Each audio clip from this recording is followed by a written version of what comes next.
RSS அமைப்பின் தலைவர் மோகன் பகவத் அவர்கள்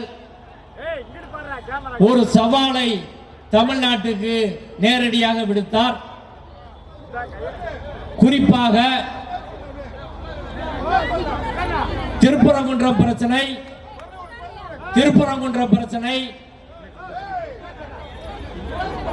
இந்துக்களுக்கு ஆதரவாக நீதிமன்றத்திலே தீர்க்கப்பட வேண்டும் என்று நேரடியாக உயர் நீதிமன்றத்தை தமிழ்நாட்டை மிரட்டினார். திருப்பரங்குன்றம் பிரச்சனையிலே இந்துக்கள் எழுச்சி உருவாகி இருக்கிறது. அதை ஒட்டித்தான் நீதிமன்றமே தீர்ப்பு சொல்ல வேண்டும் என்று மோகன் பகவத் பேசினார். மோகன் பகவத் தமிழ்நாட்டுக்கு ஒரு சவாலை விடுத்திருக்கிறார். திருப்பரங்குன்றத்தை மதுரையை அயோத்தியாக மாற்றுவோம் என்று சொல்லி இருக்கிறார். மோகன் பகவத்தை RSS வெளிப்படையான சவாலை தமிழ்நாடு எதிர்கொள்ளும். RSS சவாலை மதுரை எதிர்கொள்ளும். RSS சவாலை விடுதலை சிறுத்தைகள் களத்தில் என்று எதிர்கொள்ளும். RSS சவாலை மதுரை மத நல்லிணக்க கூட்டமைப்பு எதிர்கொள்ளும். திருப்பரங்குன்றம் மக்கள் எதிர்கொள்வார்கள். நாங்கள் பகிரங்கமாக இந்த மேடையில் இருந்து சொல்கிறோம், நீ தமிழ்நாட்டை திருப்பரங்குன்றத்தை ஒருபோதும் அயோத்தியாக மாற்ற முடியாது. RSS கல்லறை மதுரையிலே திருப்பரங்குன்றம் மலையிலே வெட்டப்படும். நண்பர்களே, இந்த பிரச்சனை தொடர்ச்சியாக நடந்து கொண்டிருப்பதற்கு 2 பேர் காரணம். ஒன்று காவல்துறை, மதுரை மாவட்ட காவல்துறை நிர்வாகம். இரண்டாவது நீதித்துறை. டிசம்பர் மாதம் 25ஆம் தேதி ராஜபாளையத்திலிருந்து வந்த இந்துக்கள் மற்றும் இஸ்லாமியர்களை சிக்கந்தர் தர்காவுக்கு நேர்த்தி கடன் கொடுக்க வந்தவர்களை தடுத்தது RSS கிடையாது, தடுத்தது பிஜேபி கிடையாது, தடுத்தது இந்து முன்னணி கிடையாது. தடுத்தது யார் என்றால் திருப்பரங்குன்றம் காவல் ஆய்வாளர் மதுரை வீரன். அவர் கீழே இருக்க SI போலீஸ் தான் முதல் தடுத்தாங்க. பள்ளிவாசல் தரப்பிலிருந்து கேட்கிறார்கள், இந்தியா கூட்டணி கட்சிகள் கேட்கிறார்கள், என்ன அடிப்படையில் இன்ஸ்பெக்டர் தடுக்கிறீங்க என்று கேட்டபோது மேலிடத்து உத்தரவுன்னு சொல்றாரு. என்ன உத்தரவுன்னு கேட்டா எந்த உத்தரவும் அவரிடம் கிடையாது. RGO வாராரு, RGO கேட்கிறாங்க, எந்த உத்தரவும் கிடையாது. கலெக்டரை சந்திக்கிறார்கள், எந்த உத்தரவும் கிடையாது. அடுத்து RGO கண்ணன் தலைமையிலே சமாதான கூட்டம் நடக்கிறது. அந்த கூட்டத்திலே ஆடு கோழி வெட்டக்கூடாது என்று எதிர்ப்பு தெரிவித்தது அமைச்சர் சேகர் பாபுவின் கட்டுப்பாட்டில் உள்ள இந்து சமய அறநிலையத்துறையின் உதவி ஆணையர். தர்கா தரப்பில் ஆதாரம் கொடுக்கிறார்கள், கோயில் தரப்பில் எந்த ஆதாரம் இல்ல. RGO சொல்றாரு, ஆதாரம் எல்லாம் இருக்கட்டும் பாய், நீங்க பெரும்பான்மை கொஞ்சம் கட்டுப்படுங்க அப்படின்னு சொன்னது யாரு? RGO கண்ணன். RGO உத்தரவு போடுறாரு, ஆடு கோழி வெட்டுவதற்கு சிவில் நீதிமன்றத்தை நீங்கள் அணுகிக் கொள்ளுங்கள், யாருமே டாக்குமெண்ட் தரலன்னு பொய்யாக எழுதுகிறார். இன்ஸ்பெக்டர் துவங்கிய பிரச்சனை, அடுத்து கோயில் ஏசி அடுத்த கட்டத்துக்கு நகர்த்துகிறார், RGO அடுத்த கட்டத்துக்கு நகர்த்துகிறார். அப்போ உள்ள மதுரை கலெக்டர் சங்கீதா அவர்களிடம் பிரச்சனை கொண்டு செல்லப்படுகிறது. அவரும் அந்த உத்தரவை ரத்து செய்யவில்லை. தர்கா ஜமாத் நிர்வாகிகள் இந்தியா கூட்டணி கட்சிகள் போராடுகிற போது ஜமாத் நிர்வாகிகளை மதுரை மாநகர காவல் ஆணையர் லோகநாதன் நேரடியாக மிரட்டுகிறார். இப்படிதான் பிரச்சனை துவங்குச்சு. அடுத்து பிப்ரவரி 4ஆம் தேதி குன்றம் காப்போம் குமரன் காப்போம் என்ற போராட்டம் சங் பரிவார் அமைப்பால் ஏற்பாடு செய்யப்பட்டு பதட்டம் உண்டாக்கப்படுகிறது. 144 தடை உத்தரவு இருக்கிறது. நீதிமன்றத்தில் 4 மணிக்கு உத்தரவு கொடுக்கிறார்கள். இதே இடத்தில், இதே பழங்கானத்தில் சிறுத்தைகள் கூடியிருக்கிற இதே இடத்தில் சங் பரிவார அமைப்புகள் கூடுவதற்கு 144 தடை உத்தரவு இருக்கும் போது நீதிமன்றம் அனுமதி கொடுக்கிறது. நம்ம கொடுப்பாங்களா? என்னைக்காவது கொடுப்பாங்களா? 144 மீறி இங்கே வந்து கச்சராஜா பேசுறாரு. நீதிமன்றத்தில் என்ன வாக்குறுதி கொடுக்கிறாங்க? நாங்கள் வன்முறை தூண்டும் விதத்தில் பேச மாட்டோம். சொன்னது 4 மணி, 5 மணிக்கு பேசுறாரு. தமிழ்நாட்டை அயோத்தியாக மாற்றுவோம், நீங்கள் தர்காவை இடம் மாற்ற வேண்டும், லட்சக்கணக்கானோர் உயிர் தியாகம் செய்திருக்கிறோம் என்று பேசியது கச்சராஜா. கூட்டமைப்புல இருந்து அவர் மீது நடவடிக்கை எடுக்க சொல்லி போலீஸ்ல கம்ப்ளைண்ட் கொடுக்கிறார். NSA போடுங்க, நடவடிக்கை இல்லை. அடுத்து கோயிலுக்கு அன்னைக்கே கோயிலுக்குள்ள போகுது பிஜேபி காரன் பாரத் மாதா கி ஜெய் என்று சொல்லி கோயிலுக்குள் பிஜேபி கொடியை வைத்து கலவரம் செய்கிறான். எந்த நடவடிக்கையும் கிடையாது. அதற்கு பின்பு முருக பக்தர்கள் மாநாடு என்று ஒரு மாநாட்டை நடத்துகிறார்கள். அதிலும் நாம் தலையிட்டு அரசியலில் மதத்தை கலக்க கூடாது என்று அம்பேத்கர் எழுதிய அரசியல் சட்டம் சொல்கிறது, உச்சநீதிமன்றம் சொல்கிறது. எனவே அரசியலில் மதத்தை கலப்பது குற்றம் என்று நீதிமன்றத்தில் நாம் வாதிடுகிறோம். நான் தான் நீதிபதி திரு புகழேந்தி அவர்களிடம் வாதிட்டேன். நீதிபதியும் அரசியலில் மதத்தை கலக்கக்கூடாது, முருக பக்தர் மாநாட்டில் அரசியல் பேசக்கூடாது என்று உத்தரவு போடுகிறார். அதை மீறி அங்கே அரசியல் பேசப்படுகிறது. அதற்காக நாம் கொடுத்த புகாரில் RSS அமைப்பின் தென் பாரத தலைவர் வன்னியராஜன், அண்ணாமலை ஆதீனங்கள் மீது FIR போட்டிருக்கிறாங்க. இன்னைக்கு வரை நடவடிக்கை கிடையாது. இதில் எல்லாம் காவல்துறை நடவடிக்கை எடுக்காதால் அடுத்து வர்றான் கார்த்திகை தீபம் பிரச்சனைக்கு. அதற்கு முன்பாக ஆடு கோழி வெட்டக்கூடாது என்று ஒரு வழக்கு நீதிமன்றத்தில், சிக்கந்தர் மலைன்னு கூப்பிடக்கூடாதுன்னு ஒரு வழக்கு, மேலே உள்ள நெல்லித்தோப்பில் தொழுவக்கூடாது என்று ஒரு வழக்கு. இந்த வழக்கெல்லாம் 2 நீதிபதிகளிடம் வந்து 2 நீதிபதிகள், நீதிபதி நிசாபானு, நீதிபதி சிறுமதி தலைமையிலான அமர்வில் விசாரணை வந்து வழக்கை தொடுத்தவர்கள் அனுமன் சேனா இந்து மக்கள் கட்சி சார்பிலான நிர்வாகிகள். 2 நீதிபதியும் வேற வேற தீர்ப்பு சொல்றாங்க. 3வது நீதிபதி விஜயகுமார் அவர்களுக்கு போகிறது.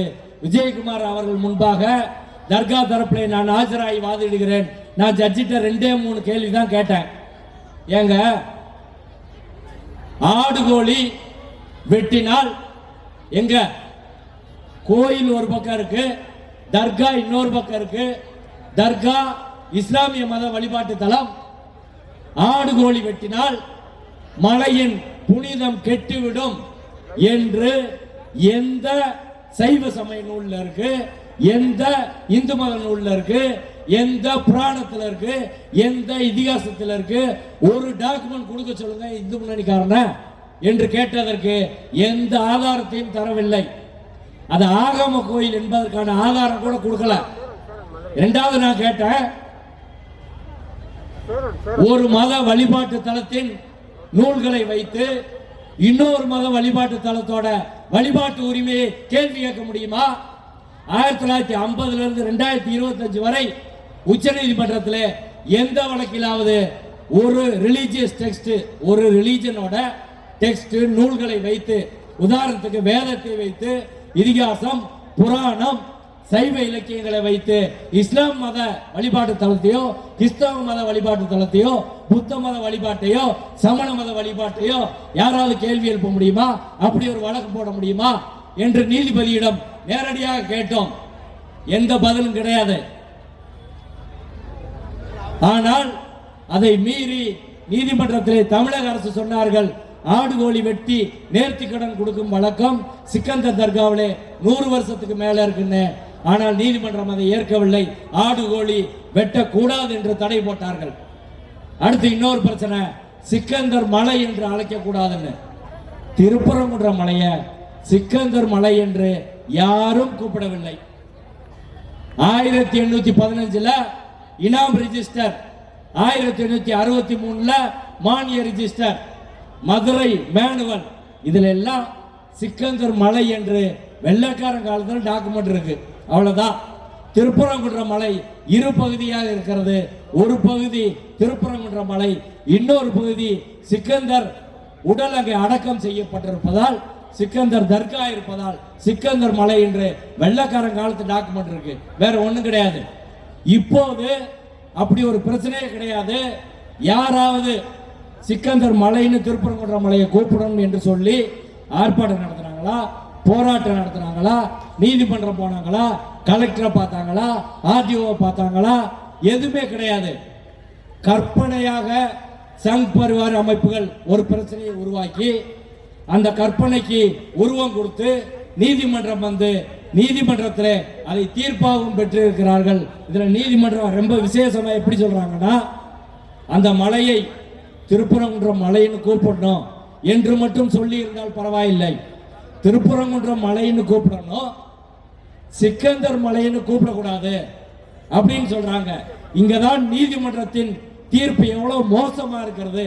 ஆர்டிகல் 14 சட்டத்தின் முன் எல்லாரும் சமம் அப்படின்னு சொல்றாங்க. ஆர்டிகல் 25 சட்டத்தின் முன் எல்லாருக்கும் வழிபாட்டு உரிமை சொல்றாங்க. 26 எல்லாருக்கும் உரிமை, வழிபாட்டு உரிமை, மத நிறுவனங்களை நிர்வகிக்கும் உரிமை, டினாமினேஷனல் ரைட்டு. ஆனால் சிக்கந்தர் மலையின் கூப்பிடக்கூடாதுன்னு சொன்ன நீதிமன்றம் கந்தர் மலையின் கூப்பிடக்கூடாதுன்னு சொல்லல. அதனாலதான் இன்னைக்கு கச்சிராஜா கந்தர் மலையின் படம் எடுக்கிறாரு. நீங்க என்ன சொல்லணும், திருப்பரங்குன்றம் மட்டும் கூப்பிடணும், சிக்கந்தர் மலையின் கூப்பிடக்கூடாதுன்னா கந்தர் மலையை கூப்பிடக்கூடாதுல்ல, ரெண்டையும் தானே ஒரு நீதிமன்றம் சொல்லணும்.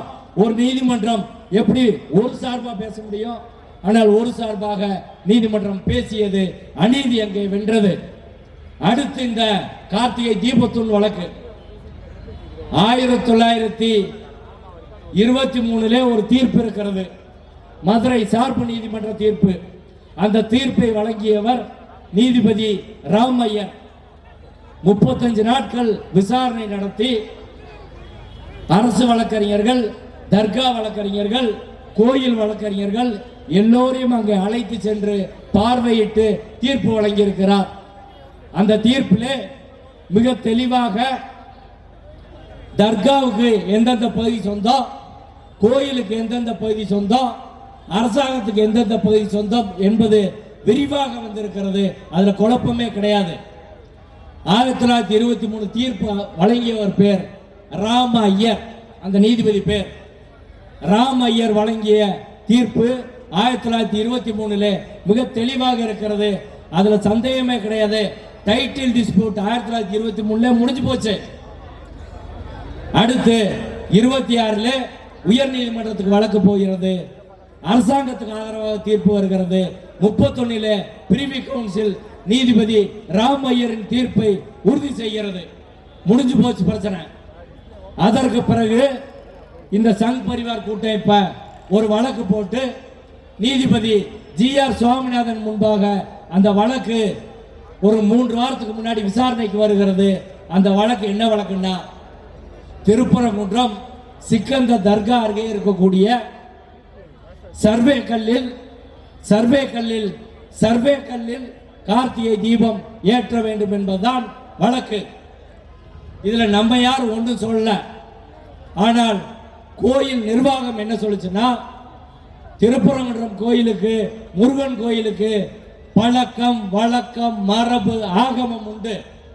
எங்கள் கோயில் வழக்கப்படி திருப்பரங்குன்றம் கோயில் கருவறைக்கு நேர் மேலே இருக்கக்கூடிய உச்சி பிள்ளையார் கோயில் தீபத்தூணில் தான் கார்த்திகை தீபம் ஏற்றுவோம். 300 வருஷத்துக்கு மேலாக கோயிலில் கார்த்திகை தீபம் அங்க மட்டும்தான் ஏற்றுறோம். ஒரு மலையில ஒரு இடத்துல தான் தீபம் ஏற்ற முடியுமே தவிர 2 இடத்துல ஏற்ற முடியாது.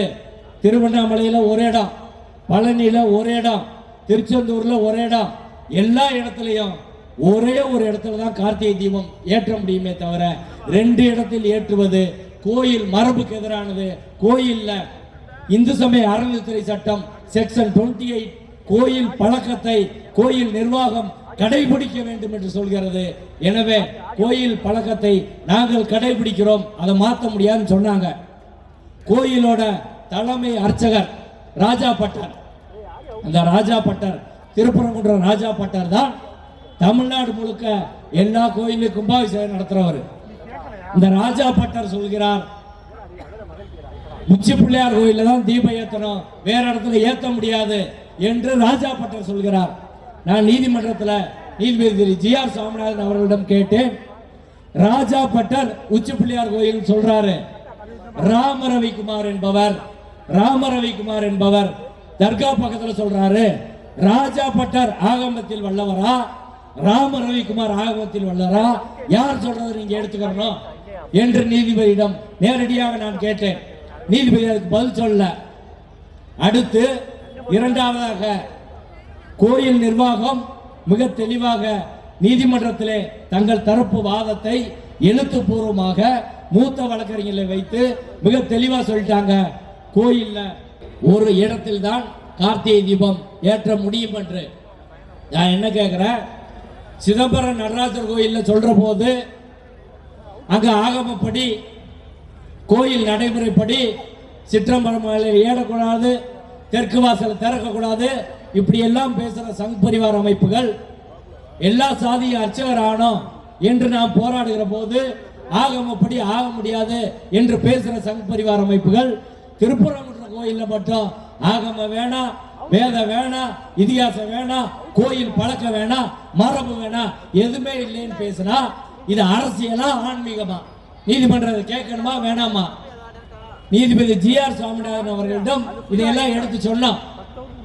அடுத்து அது சர்வே தூண் என்பதற்கு ஏராளமான ஆதாரங்களை நாம் கொடுத்தோம். நாங்கள் நீதிபதி சொன்னோம், ராமரவிக்குமார், இந்து மக்கள் கட்சி, பல சங் பரிவார அமைப்புகள் நீதிமன்றத்திலே வழக்கு தொடுத்திருக்கிறார்கள். அது கார்த்திகை தீபத்தூண் என்று. தர்கா பக்கத்தில் இருக்க சர்வேக்கள் கார்த்திகை தீபத்தூண் என்பதற்கான ஏதாவது ஒரு ஆதாரம், ஒரு கல்வெட்டு ஆதாரம், ஒரு புத்தகம், வேற ஒரு துண்டு சீட்டு கூட நீதிமன்றத்தில் அவங்க கொடுத்துருக்காங்களா? எதுவுமே கொடுக்கலங்க. நீதிமன்றத்தில் ஒன்று கொடுத்தாங்க, ஒரு டாக்குமெண்ட். அந்த டாக்குமெண்டை அவர்கள் தரப்பு வழக்கறிஞர் ஆனந்தவள்ளி என்பவர் நீதிமன்றத்திலே கொடுத்தார். அந்த டாக்குமெண்ட்ல என்ன இருக்குன்னா, தீபத்தூண் என்றால் 1981 தொல்லியல் துறை வெளியிட்ட ஒரு புத்தகத்தில் இருக்கிறது. கார்த்திகை தீபத்தூண் என்பது உச்சி பிள்ளையார் கோயிலில் 300 வருஷமாக நாயக்கர் காலத்திலிருந்து கார்த்திகை தீபம் ஏற்றக்கூடிய அந்த தூண் தான் தீபத்தூண் என்பதை நீதிமன்றத்தில் கொடுத்தது நம்ம முதல்ல கொடுக்கல, சங்கி கூட்டம் தான் கொடுச்சு. நமக்கு ஃபேவரான டாக்குமெண்ட்டை கொடுத்தது சங்கி கூட்டம். அவ்வளவுதான் அவங்களுக்கு அறிவு இருக்கு. அதை வாங்கி கூட நீதிபதி அவர்கள் அதை பரிசீலிக்கவில்லை. நேர போறாரு நீதிபதி ஜி.ஆர். சாமிநாதன், நேர திருப்பரங்குன்ற மலைக்கு போகிறார். திருப்பரங்குன்ற மலையில போய் பார்க்கிறாரு. அன்னைக்கு அடுத்த நாள் தர்கா தரப்புல இருந்து வழக்கறிஞர்கள் எதிர்ப்பு தெரிவிக்கிறோம், நாங்கெல்லாம் இல்லாம எப்படிங்க பாத்தீங்க, எல்லா தரப்பு வக்கீலையில கூட்டு போனேன் என்று கேட்டதற்கு அதற்கும் பதில் இல்லை. இதையெல்லாம் தாண்டி நாங்கள் நேரடியாக நீதிமன்றத்தில் 1899ஆம் ஆண்டு சர்வே டாக்குமெண்ட் கொடுத்திருக்கிறோம். அந்த சர்வே டாக்குமெண்ட்ல 2 விஷயம் இருக்கிறது. ஒன்னு, திருப்பரங்குன்ற மலையில 2 சர்வே ஸ்டேஷன் இருக்கு. ஒன்னு சிக்கந்தர் தர்கா பக்கத்துல ஒரு 1056 அடி உயரத்துல, அதுல இருந்து ஒரு 30 அடி பக்கத்துல இன்னொரு சர்வே ஸ்டேஷன் இருக்கிறது. இது 1899 வெள்ளையர் கால டாக்குமெண்ட். 2022 அப்துல் ஜப்பார் என்பவர் ஒரு ஆர்டிஐ அப்ளிகேஷன் போடுறாரு. யாருக்கு? சர்வே டிபார்ட்மெண்ட்டுக்கு. சர்வே டிபார்ட்மெண்ட் மோடி அரசின் கட்டுப்பாட்டில் உள்ள சர்வே டிபார்ட்மெண்ட் அதுக்கு பதில் தரான். திருப்பரங்குன்றத்தில் 2 சர்வே ஸ்டேஷன் இருக்கிறது, அது சர்வேக்கள் தான் என்பதற்கான ஆதாரத்தை மோடி அரசின் காலத்திலே இந்திய சர்வே துறை தருகிறது. ஆனாலும் இவற்றை எல்லாம் நீதிபதி ஜி.ஆர். சாமிநாதன் அவர்கள் ஏற்கவில்லை. அவர் ஏற்கனவே எச்சிலையிலே எல்லாரும் உருளணும் என்று உத்தரவிட்ட ஒரு நீதிபதி. அதே நீதிமன்றத்தில் நாங்கள் சொல்கிறோம், திருப்பரங்குன்றம் கார்த்திகை தீபம் தொடர்பாக 5 வழக்குகள் இருக்கிறது. 1996 ஒரு தீர்ப்பு, நீதிபதி கனகராஜ் தீர்ப்பு. 2014 2 தீர்ப்பு, நீதிபதி வேணுகோபால் என்பவர் மதுரை உயர் நீதிமன்றத்தில் கொடுத்த தீர்ப்பு. 2017 2 நீதிபதிகள் கொண்ட அமர்வு தீர்ப்பு. நீதிபதிகள் எம்.எம். சுந்தரேஷ், சதீஷ்குமார் தீர்ப்பு. நீதிபதிகள் கல்யாண சுந்தரம், பவானி சுப்பராயன் அவர்களால் தீர்ப்பு. இதெல்லாம் சங் பரிவார அமைப்புகள் தொடுத்த வழக்குகள் டிஸ்மிஸ் செய்யப்பட்டிருக்கிறது. எல்லா வழக்கும் தள்ளுபடி. ஆகமத்துக்கு முரணாருக்கு கேஸ் போடுறான், அது தள்ளுபடி. டிவிஷன் பெஞ்சில் கன்ஃபார்ம் பண்ணிட்டாங்க. ரெண்டு டிவிஷன் பெஞ்சில் கன்ஃபார்ம் பண்ணியிருக்காங்க. அன்று இந்த வழக்கை கன்ஃபார்ம் செய்த நீதிபதி MM சுந்தரேஷ் இன்னைக்கு உச்ச நீதிமன்ற நீதிபதியாக இருக்கிறார். 5 தீர்ப்புகள் சங் பரிவார அமைப்புகளுக்கு எதிராக இருக்கிறது. 2 நீதிபதிகள் தீர்ப்பளித்திருக்கிறார்கள். இதை மீறி ஒரு நீதிபதியான GR சுவாமிநாதன் அவர்கள் எப்படி தீர்ப்பு சொல்ல முடியும் என்ற கேள்வியை நாங்கள் நீதிமன்றத்திலே எழுப்பினோம். அந்த கேள்விக்கு இன்று வரை பதில் சொல்லப்படவில்லை என்பதுதான் யதார்த்தமான உண்மை. எனவே இந்த பிரச்சனையில மிக முக்கியமா எல்லாம் சொல்றாங்க, நீதிபதி GR சுவாமிநாதனை ஏன் நீங்க விமர்சனம் பண்றீங்க? அவர் தீர்ப்புல சொல்லியிருக்க ஒரே ஒரு விஷயத்தை சொல்லி நான் முடிக்கிறேன். அவர் தீர்ப்புல என்ன சொல்றாருன்னா, அந்த சர்வே கல்லுக்கு போவதற்கான பாதை எதுவும் இல்லை என்று தர்கா தரப்புல, வக்ஃபோர்டு தரப்புல, அரசு தரப்புல, கோயில் தரப்புல வாதம் செய்த போது நீதிபதி GR சுவாமிநாதன் என்ன சொல்றாருன்னா, தர்காவுக்கு சொந்தமான படிகள்ல சில படிகள்ல நீங்க பயன்படுத்தலாம் அப்படின்னு சொன்னா இது என்ன அர்த்தம்? சங் பரிவார அமைப்புகள் தர்கா படியில போனா தர்காவை இடிப்பானா மாட்டானா? இது கலவரத்துக்கு திட்டமா இல்லையா? ஒரு கலவரத்துக்கு நீதிபதி இன்னொரு சொத்துல டெஸ்பாஸ் பண்ணி அத்துமீறி நுழைந்து நீ போடான்னு சொல்லி சங் பரிவார அமைப்புக்கு ஒரு நீதிபதி கொடுக்கலாமா? இது கலவர திட்டமா இல்லையா? இதை விமர்சிக்கலாமா கூடாதா? நீதிபதி எப்படி வழக்கு நடத்தினாரு? மொத்தத்தில் காவல்துறை, வருவாய்த்துறை, நீதித்துறை எல்லாமே சங் பரிவார அமைப்புக்கு ஆதரவாக நின்றிருக்கிறது. இதற்கு எதிராக களத்தில் நின்று ஜல்லிக்கட்டை போல நாம் களத்தில் நின்றுதான் சங் பரிவார் கூட்டத்தை முறியடிக்க வேண்டும். அதற்கு இந்த போராட்டத்திற்கு தோழர் திருமாவளவன் அவர்கள் தமிழகத்திலே தலைமை ஏற்க வேண்டும். கடைசியாக ஒரு செய்தி, ரீக்ளைம் டெம்பிள்ஸ் அப்படின்னு சொல்லி ஒரு வெப்சைட், அந்த ரீக்ளைம் டெம்பிள்ஸ் சங் பரிவார அமைப்பு அந்த வெப்சைட்ல தமிழ்நாட்டிலே 175 மசூதிகளை அவர்கள் குறிவைத்திருக்கிறார்கள்.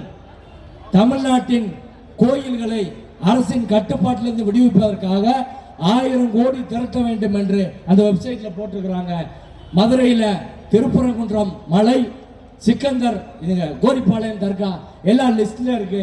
மொத்தத்தில் தமிழ்நாட்டை, மதுரையை கலவர காடாக்க சங் பரிவார் கூட்டம் முயற்சிக்குது.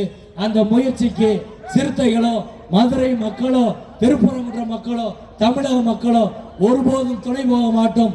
சங் பரிவாரின் கல்லறை மதுரை மண்ணில் கட்டப்படும். நன்றி.